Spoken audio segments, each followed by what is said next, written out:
શ્રી ગણેશાય નમઃ. મિત્રો, તમારું સ્વાગત છે આપણી યુટ્યુબ ચેનલ રાધાકૃષ્ણ ભક્તિધારામાં.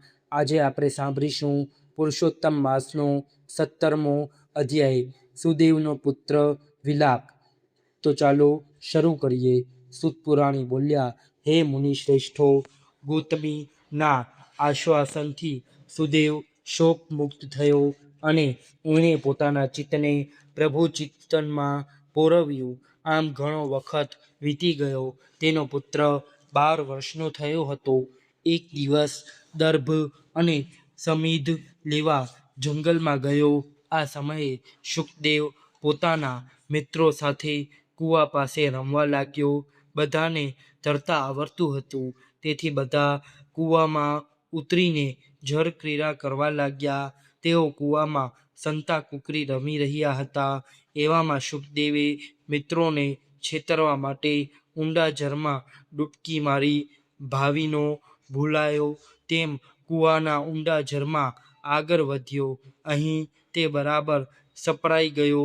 તેણે બહાર નીકળવા માટે ઘણો પ્રયત્ન કર્યો, પણ તેમાં તેને નિષ્ફળતા મળી અને અંતે તે કૂવામાં ગુંગરાઈને મરણ પામ્યો. થોડા સમય સુધી રાહ જોવા છતાં શુકદેવ પાણીની સપાટી ઉપર ન આવતા તેના મિત્રો ગભરાઈ ગયા. તેઓ દોડીને તેની માતા ગૌતમી પાસે પહોંચી ગયા અને તેમને આ બાબતની જાણ કરી. આ સમયે સુદેવ પણ આવી પહોંચ્યો હતો.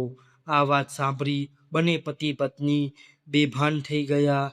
થોડી વાર પછી ભાનમાં આવતા તેઓ કૂવા તરફ દોડ્યા. બધાને ભેગા મળી શુકદેવના શબને કૂવામાંથી બહાર કાઢ્યું. પતિ પત્ની ચોધાર આંસુએ રડતા હતા. તેઓ પાગલ જેવા બની ગયા. સુદેવ પાગલાવસ્થામાં બોલવા લાગ્યો, હે પુત્ર, મારી સાથે તું ઘેર ચાલ. અમે તને લીધા વગર ઘેર જવાના નથી. તું કેમ સૂઈ રહ્યો છે? જલ્દી ઊઠ. તારા મિત્રો તને વેદાધ્યયન કરવા બોલાવે છે. ગુરુ તને શાળાએ બોલાવે છે. માટે જલ્દી જલ્દી ઊભો થા. દીકરા, તારા વગર જવું નકામું છે. હે પુત્ર, કોઈ દિવસ નહીં અને આજે અમને પૂછ્યા વગર શા માટે છાનોમાનો કૂએ રમવા ગયો? મારા કયા પાપની ઈશ્વરે મને આ સજા કરી? અમે તારું શું બગાડ્યું હતું? શા માટે અમારી પાસેથી અમારા પુત્રને છીનવી લીધો? હે દીનદયાળ, હે દયાળુ પ્રભુ, પુત્ર વિરહના અગ્નિના તાપથી બળતા અમારું રક્ષણ કરો. હું મારી મૂર્ખાઈનું ફળ ભોગવી રહ્યો છું. મેં હઠ કરીને પુત્ર પ્રાપ્તિ કરી, તેનું જ આ પરિણામ લાગે છે. જે વસ્તુ મારા ભાગ્યમાં ન લખાયેલી હોય તે મને ક્યાંથી મળી શકે? આમ શ્રી બૃહદનારદીય પુરાણના પુરુષોત્તમ મહાત્મ્યનો સુદેવનો પુત્ર વિલાપ નામનો 17મો અધ્યાય પૂર્ણ. હવે આપણે પુરુષોત્તમ માસની કથા સાંભળીએ. દિવ્ય પ્રસાદની કથા. રામનગરમાં રાજા ભૈરવ રાજ કરતો હતો. જેવું નામ તેવું કામ તે કરતો હતો. તે ક્રૂર અને ઘાતકી હતો. સાધારણ ગુના માટે તે આકરી સજા કરતો. તેના દિલમાં જરા પણ રહેમ નજર ન આવતું હતું. શિકાર તેનો મુખ્ય શોખ હતો. હિંસક પશુઓ સાથે નિર્દોષ અને નિર્મળ પ્રાણીઓને પણ તે છોડતો નહીં. તેણે પોતાની જિંદગીમાં કોઈ પુણ્ય કાર્ય કર્યું ન હતું. તેની આખી જિંદગી પાપભર્યા કાર્યો કરવામાં જ વીતી ગઈ હતી. તેની રાણીનું નામ ફૂલકુંવર હતું. સાચે જ તે ફૂલ જેવી સુંદર અને કોમળ અને નાજુક હતી. તે ધર્મિષ્ઠ અને દયાળુ હતી. તેનો આખો દિવસ વ્રત જપ તપમાં જતો હતો. રાજા જેટલું પાપ કરે એટલું જ રાણી પુણ્ય કરે. રાજા વનમાં શિકારે જાય ત્યારે રાણી પંખીને ચણ નાખે, ગાયને ઘાસ નાખે, દીન દુખિયાની મદદ કરે. આમ કરતા રાજા ભૈરવ પ્રૌઢ થયો. શરીરની શક્તિ ધીમે ધીમે ઘટતી ગઈ. ત્યારે રાજાને પોતે કરેલ પાપના પડછાયા પડવા લાગ્યા. રાજા ઊંઘમાંથી ઝબકીને જાગી જતો. કરેલ પાપ યાદ કરીને સંતાપ કરતો. રાજાને ક્યાંય ચેન પડતું નહીં. તેને થવા માંડ્યું કે હજી જે થોડી ઘણી આવરદા બાકી હોય તેમાં કંઈક ભલાઈના કામ કરું તો શાંતિથી મોત આવે. ઘણા દિવસના સંતાપ અને વિચારને અંતે એને નક્કી કર્યું કે આ રાજપાટ અકબરને સોંપીને જંગલમાં જઈ ધર્મ ધ્યાન અને તપ કરું, જેથી જીવનને કંઈક શાંતિ મળે. છેવટે તેમણે તે વિચારને અમલી બનાવ્યો. કુંવરને રાજપાટ સોંપી વનમાં જવાનું નક્કી કર્યું. તેમણે તેની સાથે રાણીએ પણ આવવા આગ્રહ કર્યો. જ્યાં પતિ ત્યાં હું તેમ સતી નારીએ વિચાર્યું. બંને રાજ્યમાંથી કંઈ પણ લીધા વગર ઉઘાડા પગે અને સામાન્ય વસ્ત્રો સાથે ચાલી નીકળ્યા. વનમાં પ્રવેશતા જ એક 4 હાથવાળો માણસ તેમની સામે મળ્યો. રાજાએ તેના 4 હાથ જોઈ તે કોઈ દેવ હશે તેમ માની તેના પગમાં પડ્યો. રાણીએ પણ રાજાનું અનુકરણ કર્યું. રાજા બોલ્યો, હે દેવ, હે મહાપાતકી, શું આપ કરતાં પાછું વળીને જોયું નથી? પાપના પડછાયા મને ઝંપીને જીવવા દેતા નથી, માટે મને તમે બચાવો. ત્યારે 4 હાથવાળો બ્રાહ્મણ બોલ્યો, ભાઈ, હું કોઈ દેવ નથી, હું તો બ્રાહ્મણ છું. આગળ જતાં મારા જેવા ઘણાય 4 હાથવાળા માનવો તમને જોવા મળશે. રાજાને લાગ્યું કે આમાં કંઈ ભેદ લાગે છે, તેથી રાજાએ બ્રાહ્મણને તે જણાવવા આગ્રહ કર્યો. ત્યારે બ્રાહ્મણ બોલ્યો, થોડા દિવસ પહેલાંની વાત છે. હું આ રસ્તેથી પસાર થતો હતો ત્યારે સામે દેખાતા તળાવની પાસે મેં એક 4 હાથવાળા ગોવાળાને બેઠેલ જોયો. પહેલાં તો ડરી ગયો, પછી હિંમત કરીને એની પાસે ગયો અને એના 4 હાથ વિશે પૃચ્છા કરી. ત્યારે એ ગોવાળે જણાવ્યું, હે ભૂદેવ, સામે અંબાની જે ઘટા દેખાય છે એની પાછળ કનકનો એક પહાડ છે. હું ત્યાં એકવાર ફરતો ફરતો ગયો. ત્યાં મેં મારા જેવા ગોવાળાને જોયો. ત્યારે તે મારી પાસે આવીને મારા હાથ પકડી મને કનકના પહાડ ઉપર લઈ ગયો. ત્યાં ભગવાન પુરુષોત્તમનું મંદિર હતું.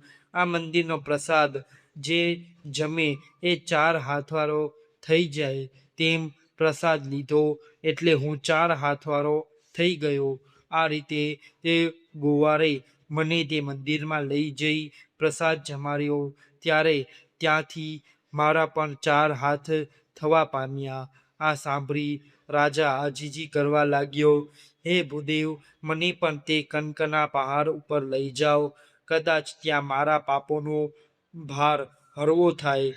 બ્રાહ્મણ રાજા રાણીને લઈને અંબાની ઘાટ પર આગળ લાવ્યો, પણ રાજાને ત્યાં ક્યાંય કનકનો પહાડ દેખાયો નહીં. કનકનો પહાડ ન દેખાતા રાજા નિરાશ થયો. ત્યારે બ્રાહ્મણ બોલ્યો, રાજન, એ કનકના પહાડના દર્શન પુણ્યશાળીને જ થાય છે, ને જિંદગીમાં એકાદ પુણ્ય કર્યું હોય તો જરૂર એ પહાડ દેખાત. આ સાંભળી રાજા નિરાશ વદને બોલ્યો, તમારી વાત સાચી છે ભૂદેવ. મેં આખી જિંદગી નરિયા પાપ કર્યા છે. એ પાપ આ પુણ્યના અવસરે મારા આડા ઊભા છે. આ પાપ બરે એવો કોઈ રસ્તો તમારા ધ્યાનમાં હોય તો બતાવો. તમે કહેશો એમ કરવા હું તૈયાર છું. રાજાને પછતાવા કરતો જોઈને બ્રાહ્મણ બોલ્યા, હે રાજન, તમારા સદભાગ્યે અત્યારે પુરુષોત્તમ માસ ચાલે છે. છેલ્લા 8 દિવસ બાકી છે. અહીં 5 જણ બેસીને ઉપવાસ કરી પુરુષોત્તમ ભગવાનના ગુણગાન ગાય તો ચોક્કસ કનક પહાડના દર્શન થાય. રાજાને ગમે તેમ કરીને કનકના પહાડના દર્શન કરવા હતા, તેથી તે ઝડપથી બોલ્યો, હું હમણાં જ મારા નગરમાંથી 5 જણને લઈ આવું છું. એ 5યને ઉપવાસ કરાવીશ, ભગવાનના ગુણગાન ગવડાવીશ, પછી તો મને કનકનો પહાડ દેખાશે ને? ત્યારે બ્રાહ્મણ હસીને બોલ્યો, રાજન, આમ પુણ્ય ન થાય. જો કનકના પહાડના દર્શન કરવા હોય તો જાતે ઉપવાસ કરવા પડશે. તમે ઉપવાસ કરો એનો જ ફળ તમને મળે. સહન કર્યા વગર કે કષ્ટ કર્યા વગર ભોગવ્યા વગર ભગવાનના દર્શન ન થાય. પણ ભૂદેવ, તમે તો 5 જણની વાત કરો છો, બીજા 4ને હું ક્યાંથી લાવું? બ્રાહ્મણ બોલ્યો, હે રાજન, તમારા નગરમાં જાઓ અને તમારા પ્રધાન અને નગર શેઠને બોલાવી લાવો. ત્રીજા તમે, ચોથા રાણી અને પાંચમું હું. આમ આપણે પાંચે બેસીને ઉપવાસ કરીશું, પુરુષોત્તમ ભગવાનના ગુણગાન ગાઈશું, તો તેના પુણ્યના પ્રતાપે આપણે બધાને કનકના પહાડના દર્શન થશે અને પુરુષોત્તમ ભગવાનના મંદિરમાં જઈ દિવ્ય પ્રસાદનો લાભ થશે. રાજા તો રાણીને ત્યાં બેસાડી તરત નગરમાં ગયો અને નગર શેઠ તેમજ પ્રધાનને લઈ પાછો કર્યો. પાંચે જણા સ્નાન કરીને ઉપવાસમાં બેઠા. પાંચોમાંથી પણ કંઈ પણ ફળ ફૂલ લેતો નથી, ફક્ત પાણી ઉપર જ રહે છે. પાંચે પુરુષોત્તમ ભગવાનના રાત દિવસ ગુણગાન ગાયા કરે છે. આમ કરતાં કરતાં 8 દિવસ વીતી ગયા. 9મા દિવસની સવારે કનકના પહાડના દર્શન થતાં જ રાજાની આંખમાંથી હર્ષાશ્રુ આવી ગયા. પાંચેયને આનંદનો પાર નથી. 8 દિવસના ઉપવાસના લીધે તેઓ લથડતા પગે પહાડ ઉપર ચડ્યા. શિખર ઉપર સ્વયં પુરુષોત્તમ ભગવાન ઊભા છે. પાંચેય ભગવાનના ચરણોમાં ઢળી પડ્યા. ભગવાનના ચરણમાં ઢળી પડ્યા. ભગવાને પાંચેયને પ્રસાદ આપ્યો. પ્રસાદ ખાતા જ બધા જ ચતુર્ભુજ થઈ ગયા. બધા એકી અવાજે બોલી ઉઠ્યા, હે પુરુષોત્તમ ભગવાન, અમને ચતુર્ભુજ થવું નથી, અમને બધાને તમારા વૈકુંઠમાં સ્થાન આપો. ભગવાને તથાસ્તુ કહ્યું કે અચાનક વૈકુંઠનું વિમાન આવ્યું અને પાંચેયને લઈને તે વૈકુંઠમાં પહોંચી ગયું. બોલો પુરુષોત્તમ ભગવાનની જય.